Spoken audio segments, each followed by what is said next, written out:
At my sister's wedding, my parents told everyone I had given her a $15,000 gift. But the truth was, I hadn't.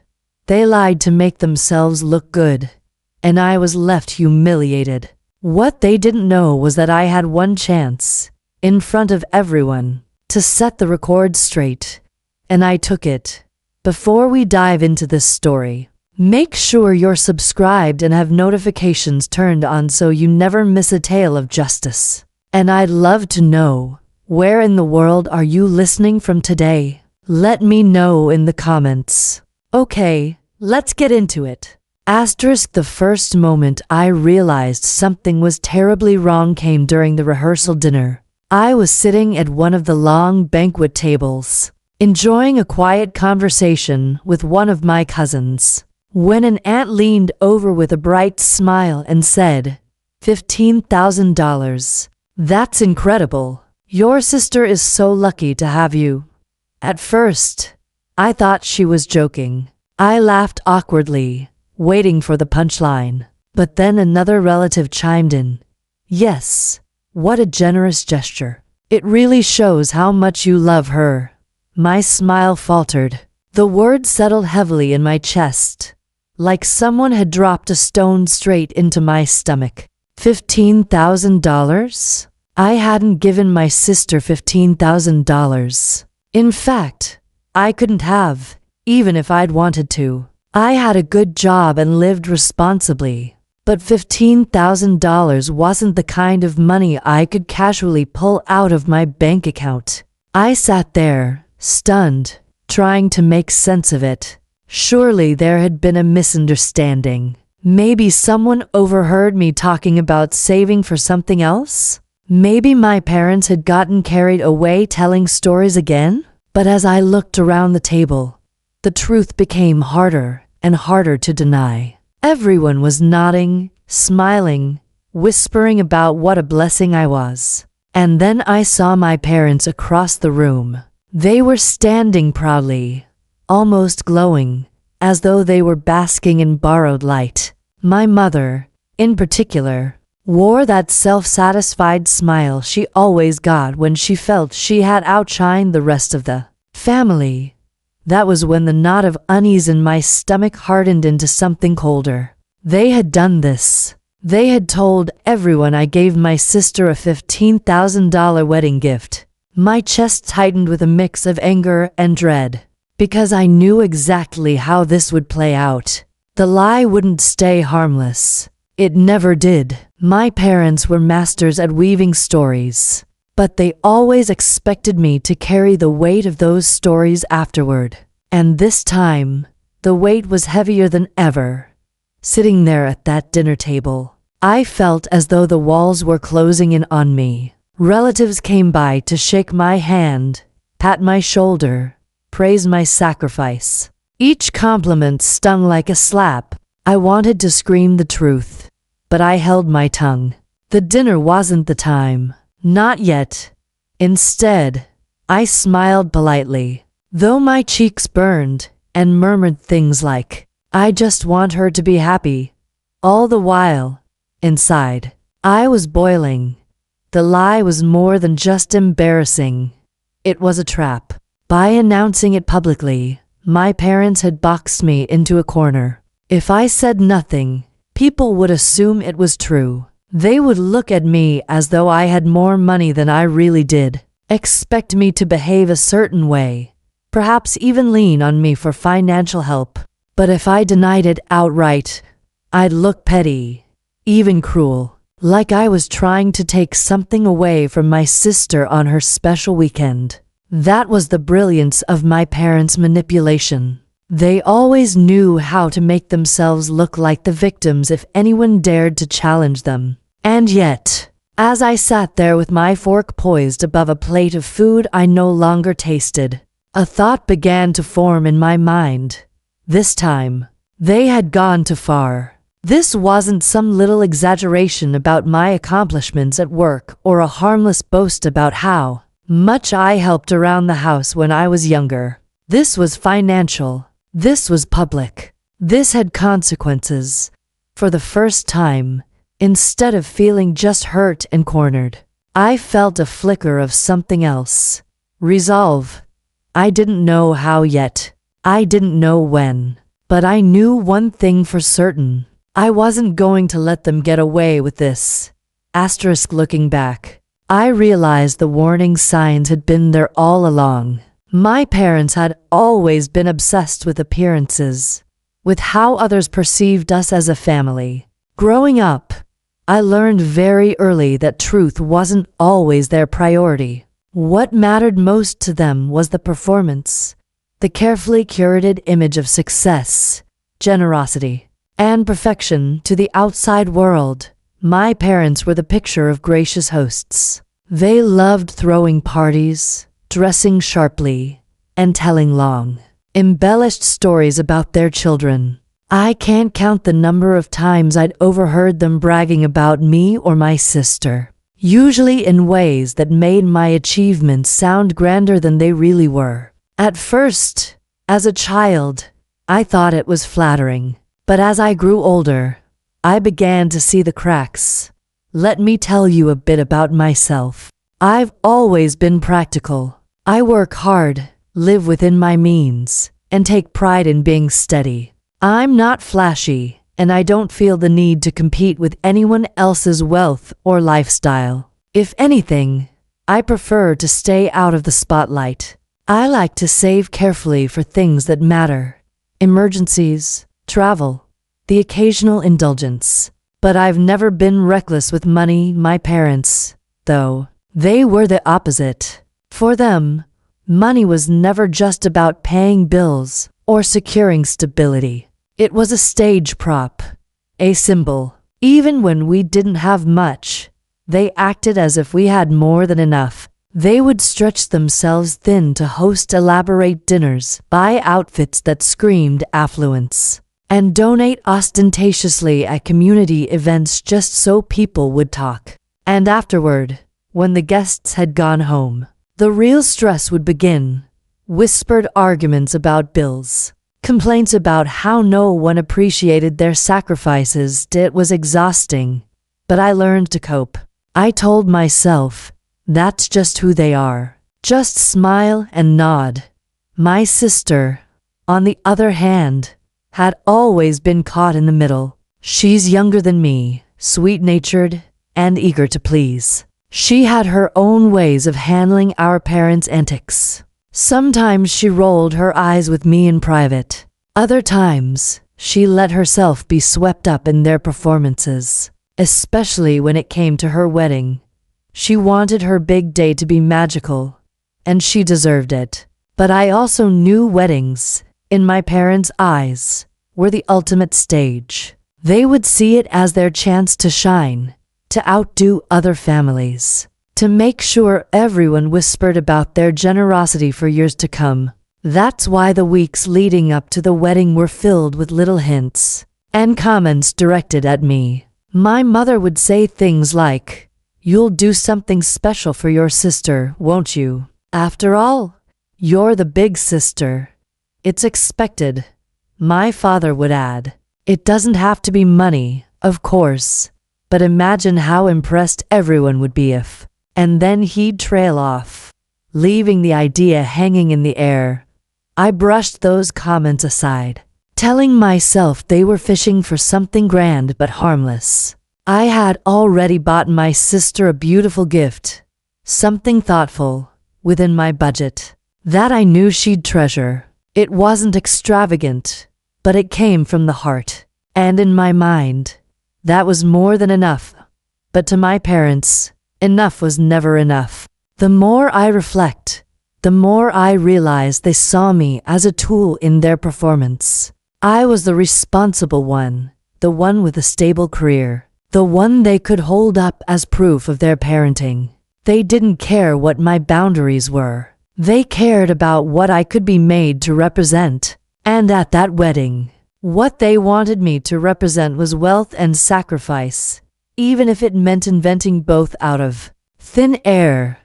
I had grown used to their exaggerations over the years. But there's a difference between saying, "My daughter is doing well at work," and claiming, in front of hundreds of relatives, that I handed over $15,000. That wasn't just stretching the truth.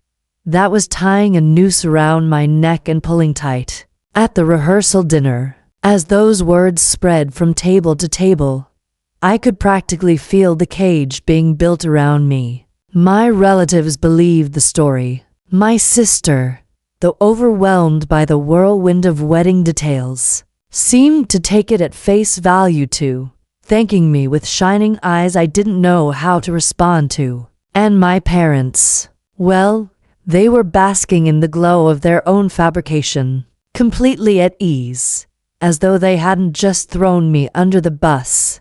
This was my normal world, a family where lies were dressed as love, where appearances mattered more than truth, and where I was expected to play along, no matter the cost. But deep inside, I knew the truth, and the truth was about to matter more than ever. The moment everything changed didn't come with a dramatic confrontation. It came with a casual announcement, the kind my parents specialized in. It was the evening before the wedding. During the rehearsal dinner, everyone had gathered in the banquet hall. Relatives, friends, the bridal party, even a few neighbors who had managed to secure invitations. The atmosphere was cheerful, buzzing with anticipation. My sister looked radiant in her dress rehearsal outfit, glowing with excitement. I was genuinely happy for her. But then, my father cleared his throat. He had that look on his face, the one that always made me uneasy, the one that meant he was about to make a performance out of something. He stood up at the front of the room, one arm draped proudly round my mother's shoulders, the other raised for attention. Conversations died down. All eyes turned to him. "I just want to take a moment," he began, his voice booming with the confidence of a man who lived for center stage, "to express how proud we are, not only of our daughter who is getting married, but also of our eldest, who has shown such incredible generosity." My heart skipped a beat. I froze in my chair, a half-filled glass of water trembling in my hand. He continued, oblivious, or maybe perfectly aware, of what his words were doing to me. "As many of you know, weddings are about family, and our eldest daughter has gone above and beyond to make this occasion special. She has given her sister a gift of $15,000. Gasps rippled through the room, followed by murmurs of admiration. Heads turned toward me, eyes wide with awe, smiles blooming as though I had just performed a miracle. My aunt clasped her hands together, saying, "How wonderful! How selfless!" Someone else added, "That's the kind of sisterly love we should all aspire to." I felt the color drain from my face. My fork clattered against my plate. For a moment, I couldn't breathe. $15,000? He had actually said it, out loud, in front of everyone. I stared at my parents, searching their faces for some sign that this was a joke, a misunderstanding. But my mother was smiling serenely, nodding along as if she were confirming every word. My father puffed up his chest, clearly savoring the admiration washing over him. And my sister, my sweet, overwhelmed sister, she looked at me with tears brimming in her eyes, her lips trembling with gratitude. She whispered, "Thank you," across the table, as though I had just lifted the world off her shoulders. I wanted to scream, to stand up and shout the truth, to tell everyone that it was a lie, a fabrication, that I hadn't given her a dime beyond the thoughtful, modest gift I had actually purchased. But I couldn't. Not in that moment. Because what would it look like? If I stood up and denied it, I'd be painted as cruel, as someone who cared more about money than her sister's happiness. The night before the wedding, in front of hundreds of people, I'd be seen as the villain, the jealous, petty sister who refused to celebrate the bride. And that, I realized with a sinking heart, was the trap. My parents knew me too well. They knew I wouldn't risk ruining my sister's special day. They knew I'd swallow my anger and humiliation for the sake of peace. And in that silence, their lie would grow roots. By the time the wedding day arrived, it would no longer be questioned. It would be fact, etched into the family story forever. The applause that followed my father's announcement felt like nails in a coffin. With every clap, I felt the lid closing tighter. My relatives smiled at me, some even raising their glasses in a toast. My sister dabbed her eyes with a napkin. My parents basked in the glory of their own deception. Inside, I was seething. My chest ached with the effort of keeping my expression neutral. I forced a smile that didn't reach my eyes. I nodded, murmured polite words, and let the room believe what it wanted. But deep down, something shifted in me that night. This wasn't just a lie. This was betrayal. And as much as I hated confrontation, as much as I despised drama, I knew I couldn't let it go. Because if I did, I would be trapped under the weight of this falsehood for the rest of my life. That was the night my parents crossed the line. And that was the night I quietly decided, one way or another, I was going to take that lie apart, piece by piece, until it collapsed on their heads.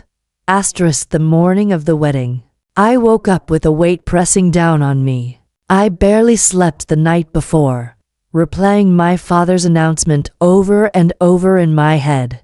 The words clung to me like a stain. She has given her sister a gift of $15,000. 15,000. A number that wasn't mine. A gift I hadn't given. Yet everyone around me now believed it. When I walked into the bridal suite to check on my sister, the lie greeted me like an unwelcome guest. Bridesmaids beamed at me, saying things like, "You're the best sister ever." One even joked, "Wow, I wish I had a sibling like you." My sister hugged me, whispering in my ear, "I'll never forget what you've done for me." I hugged her back, forcing myself to smile, but my throat tightened with guilt. It wasn't guilt because I had done something wrong. It was guilt because she believed it, and that belief came with expectations. What would happen when she found out the truth? Every step I took that morning felt heavier. At breakfast, a cousin leaned across the table to ask how I'd saved up so much money. I gave vague, deflecting answers. Another relative clapped me on the shoulder, saying I'd set the standard for family generosity. Each comment was another reminder of the trap tightening around me and my parents. They couldn't have looked more pleased. My mother flitted around the venue like a queen bee, her chin held high, soaking in every word of admiration. I caught snippets of her conversations. "Yes, it's true. Our eldest has always been so successful. She's worked so hard, and now she's giving back to the family. We couldn't be prouder." It was unbearable. My father, meanwhile, had taken on the role of storyteller, embellishing the lie with every retelling. She insisted on doing it. I overheard him say to an uncle, "We told her it wasn't necessary, but she wanted her sister's day to be unforgettable." The audacity of it made my blood run hot. Not only had they lied, they had turned it into a performance. A story where they were the noble parents and I was the generous daughter, all to elevate themselves in the eyes of our relatives. By mid-afternoon, I was raw with frustration. I cornered them briefly in a quiet hallway, away from the bustle of guests. "Why would you do this?" I demanded in a low voice. "You know I didn't give her $15,000. Do you have any idea what kind of position this puts me in?" My mother gave me that dismissive wave she always used when she thought I was being difficult.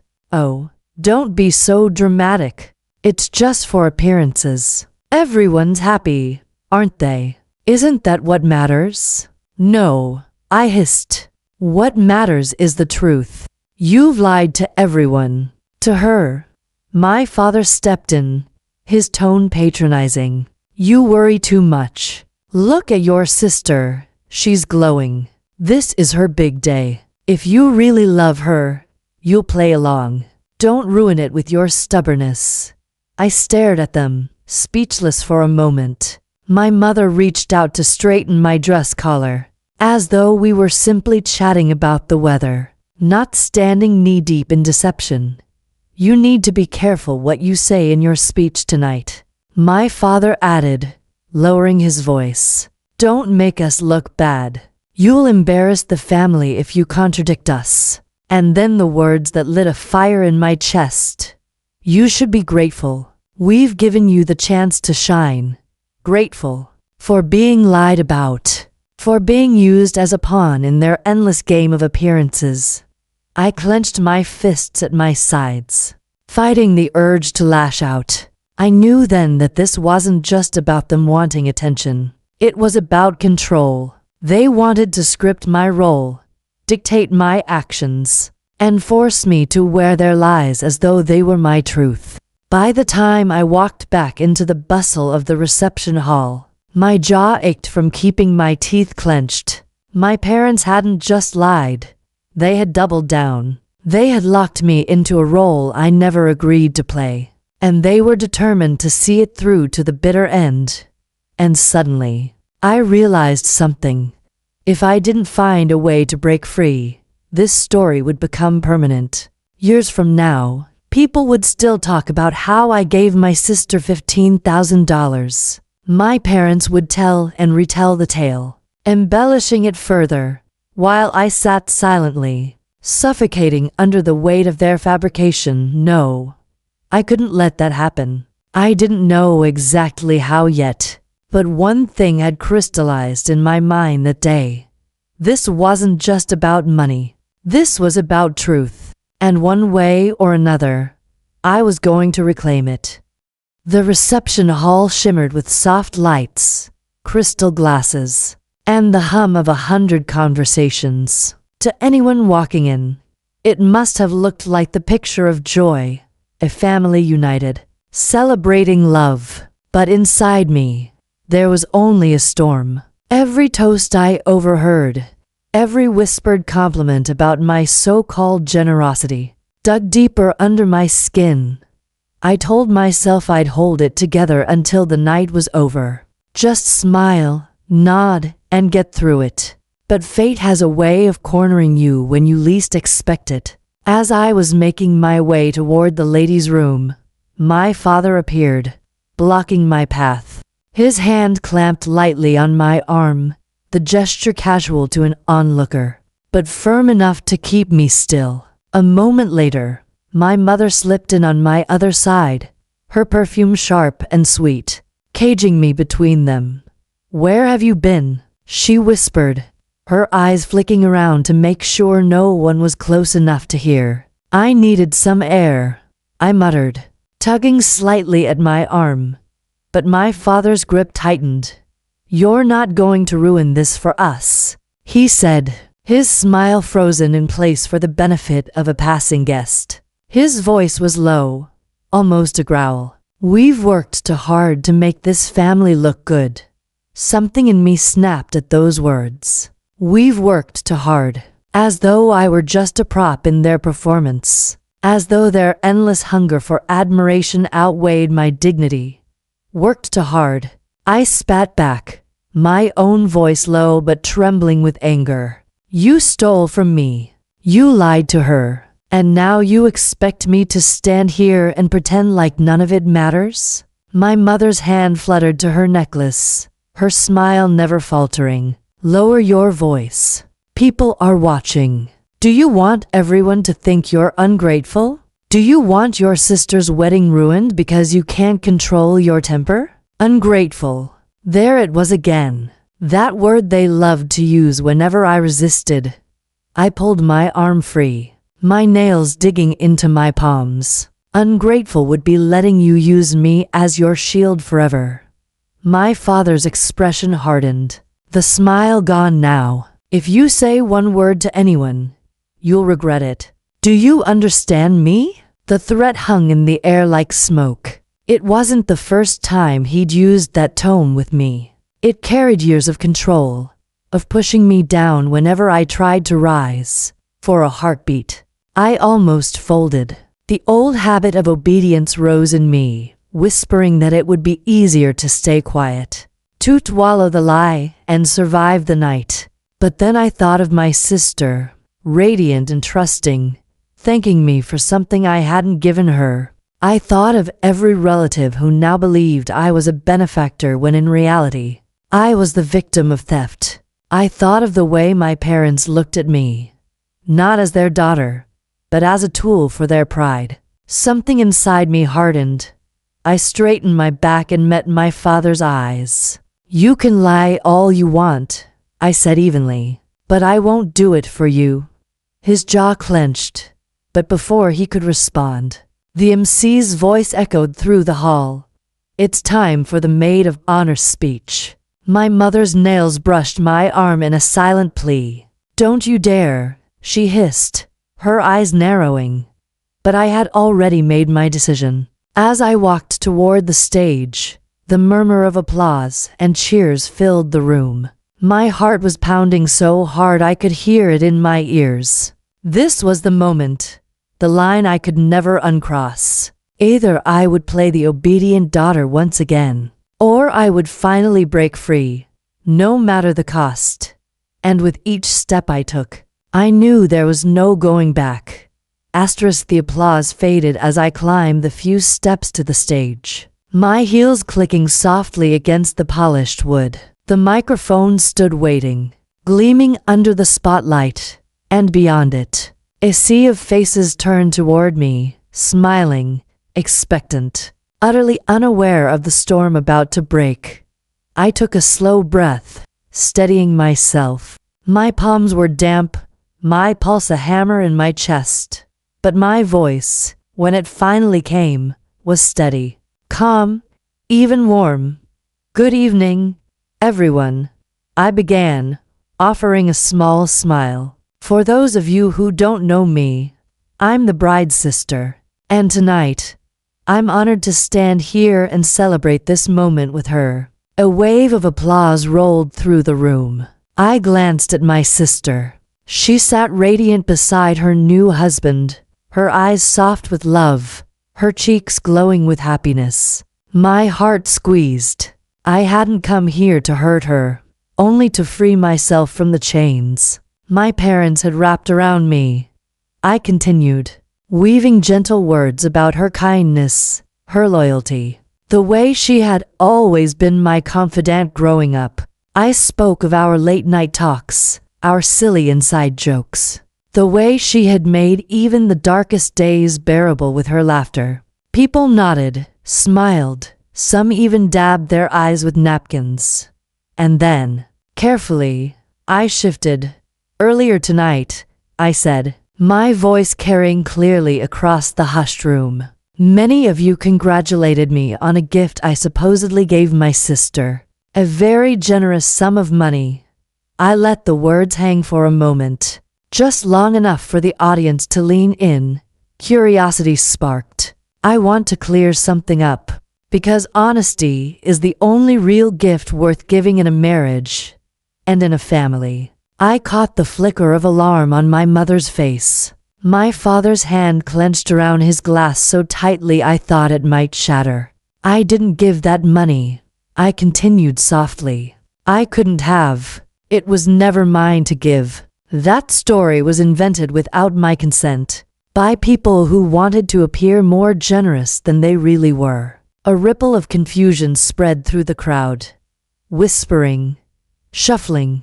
My sister tilted her head, her smile faltering, her brows knitting together in dawning concern. I pressed on, steady and measured. "What I am giving tonight is the truth. My parents lied, not only to me, but to all of you. They took money that belonged to me and paraded it as a gift to my sister. A gift I never had the chance to give." Gasps erupted around the hall. My father's face flushed red, my mother frozen with her smile still plastered on, brittle as glass. I shifted my gaze back to my sister. But my real gift, the one that comes from me and me alone, is a promise. A promise that I will always stand by you with honesty and with love, no matter what anyone else does, because you deserve that, and so much more. The silence that followed was deafening. I could hear the faint clatter of someone setting down their fork, the nervous cough of a guest trying to process what had just been said. And in the middle of it all, my sister's eyes filled with tears. Not anger, not disappointment, but something rawer, harder to name. I stepped back from the microphone, my heart racing but my head held high. The truth had been spoken. The lie had been shattered. Whatever came next, I knew I had reclaimed my voice. And as I walked back down to my seat, the room buzzing with shocked murmurs, I saw my father's face for what it truly was. Stripped of power, caught in the act, unable to silence me anymore. This was the moment everything changed. As I returned to my seat, the hall was no longer filled with cheerful chatter. Instead, it buzzed with a low hum of disbelief, like a hive of bees disturbed. People leaned toward one another, whispering urgently, eyes darting between me, my sister, and my parents. I had barely sat down when my father stood abruptly, his chair scraping harshly against the floor. His face was crimson, his jaw clenched so tightly I thought it might crack. "That is enough," he barked, his voice echoing over the stunned room. "You don't know what you're talking about." Every head turned toward him. His voice, meant to intimidate me, only exposed his panic to the entire audience. My mother rose more slowly, clutching her shawl like a shield, her smile quivering as she tried to smooth things over. "She's confused," she said sweetly, her eyes flicking nervously toward the crowd. "The stress of the wedding. It's too much for her." But the words rang hollow. Everyone had heard me speak with clarity and calm. I wasn't confused. I wasn't hysterical. I was deliberate. From the head table, my sister's husband stood, his arm protectively around her shoulders. "Is it true?" he asked, his voice cutting through the tension like a blade. He looked straight at my father, ignoring the weak protests. "Did you lie about the money?" My sister's eyes were locked on mine, wide with hurt, betrayal glistening at the edges. She wanted answers. She wanted the truth to fit together. And my father sputtered, his hands balling into fists. "This is not the time or place." "Then when is the time?" I interrupted, my voice firm but even. "You chose this place when you lied in front of everyone. You used me to elevate yourselves. Tonight, people deserve to know who you really are." A wave of murmurs rippled again through the crowd. One of my uncles, who had been watching silently, finally spoke up. "I knew something didn't add up," he muttered, loud enough for several tables to hear. "Always trying to look bigger than you are." My mother's face crumpled, her hand flying to her mouth. My father shot me a glare so sharp I felt it in my bones. But it was useless now. The tide had turned. The power he'd always held over me didn't matter here. In this room, in front of witnesses, the truth was bigger than him. Guests began standing, some quietly excusing themselves, others shaking their heads in disgust. The carefully constructed image my parents had spent years curating was unraveling thread by thread. My sister finally rose to her feet, trembling but resolute. "Is it true?" she asked them directly, her voice breaking. "Did you take her money and lie about it?" There was no escape now. My father opened his mouth, then closed it again, his silence screaming louder than any denial could. Tears slipped down my sister's cheeks as she looked at me, then back at them. And in that moment, the weight of their downfall was sealed. They hadn't just lost their carefully guarded reputation. They had lost their daughter's trust. The room was no longer a celebration. It was a reckoning. For a long, heavy moment, the hall was frozen in silence. My father's silence was damning. My mother's trembling weighed useless against the weight of so many watching eyes. Then, almost like a tide pulling away from shore, the room shifted. Guests who had moments earlier been toasting and laughing now murmured in sharp whispers. Some pointed, others shook their heads. What my parents had feared most, public exposure, was happening right before them, and there was nothing they could do to stop it. I stayed seated, my hands folded neatly in my lap. I didn't need to scream or fight anymore. The truth had already done the work for me. My sister's voice broke the air. You took from her, she whispered, tears streaking down her cheeks. You lied to me, to everyone. Her gaze cut into them with a force no one could ignore. She stepped closer to me, her hand finding mine and gripping it tightly. The gesture was small, but it was everything. It was her saying, I believe you. I stand with you. That was the moment. That was the victory. I looked up to see my mother collapse back into her chair, pale and shaken. While my father tried to salvage what little pride he had left, he cleared his throat, searching for words. But all that came out was a strangled, This isn't how it looks. But no one believed him. The guests weren't fools. They had heard my words, seen his silence, watched my sister cling to me. His denial only made him smaller, pettier, and infinitely weaker. An aunt of mine stood suddenly, adjusting her shawl. I won't sit here and watch this, she declared, disgust in her tone. Several relatives followed her lead, pushing back their chairs, leaving the reception in a steady trickle. Every departure was another nail in the coffin of my parents' reputation. And then, as though the universe wanted to seal the justice with a flourish, the MC, clearly uncomfortable, stepped up to the microphone. He cleared his throat and said, Well, thank you to the maid of honor for her honesty. Let's all take a moment to appreciate the bride and groom, the real focus of tonight. His awkward attempt to redirect only highlighted what everyone already knew. The night had been hijacked by the truth. I squeezed my sister's hand gently and leaned in. I'm sorry you had to find out this way, I whispered, but I couldn't let them use me anymore. She shook her head, her tears glistening in the soft light. No, she whispered back. Don't be sorry. You did the right thing. The single, undeniable payoff was not just in exposing my parents. It was in that moment of solidarity, my sister's trust anchoring me, the crowd witnessing the truth, and my parents stripped of the one thing they valued most, appearances. They had tried to build a false image of generosity on my back, but all they were left with was the rubble of their own lies. And I, for the first time in years, felt free.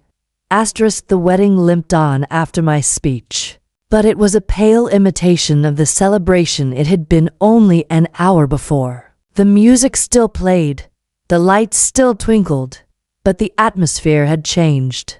Conversations turned hushed, glances were sharp, and the smiles were forced. My parents sat stiffly at their table, their faces masks of brittle pride. They didn't approach me again that night. They didn't approach my sister either. They were too busy trying to patch together the scraps of their image, whispering excuses to anyone still willing to listen. But it was useless. Their downfall had been public, undeniable, and irreversible. When the night finally ended, I helped my sister gather her things. She was quiet, her joy dimmed but not destroyed.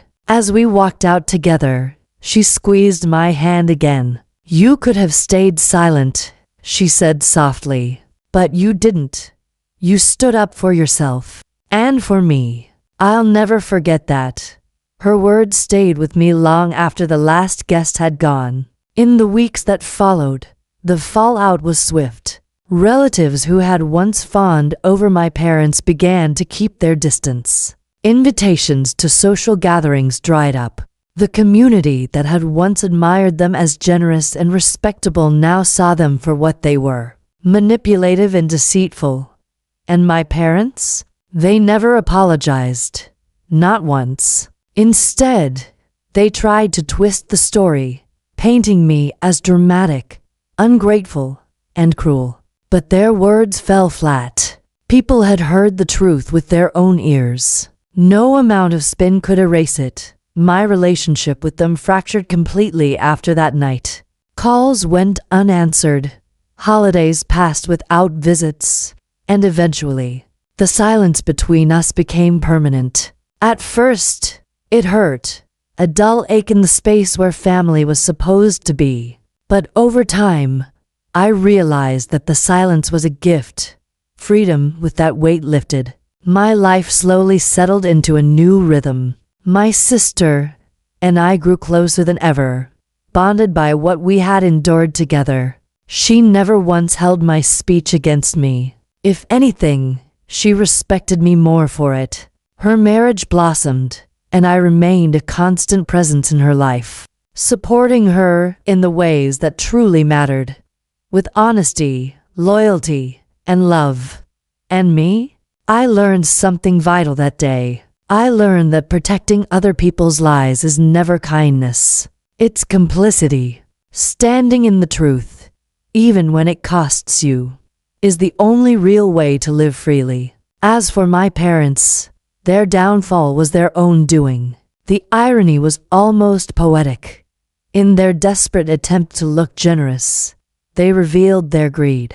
In trying to control the narrative, they lost control completely. Justice didn't come in the form of punishment or revenge. It came in the form of truth, spoken clearly and calmly for all to hear. And it was enough. Today, when I look back on that night, I don't think of it as the evening I ruined my sister's wedding. I think of it as the evening I reclaimed my voice, and with it, my peace. And that, more than any fabricated gift of money, was the real gift I gave her. Don't forget to subscribe and feel free to share your story in the comments. Your voice matters.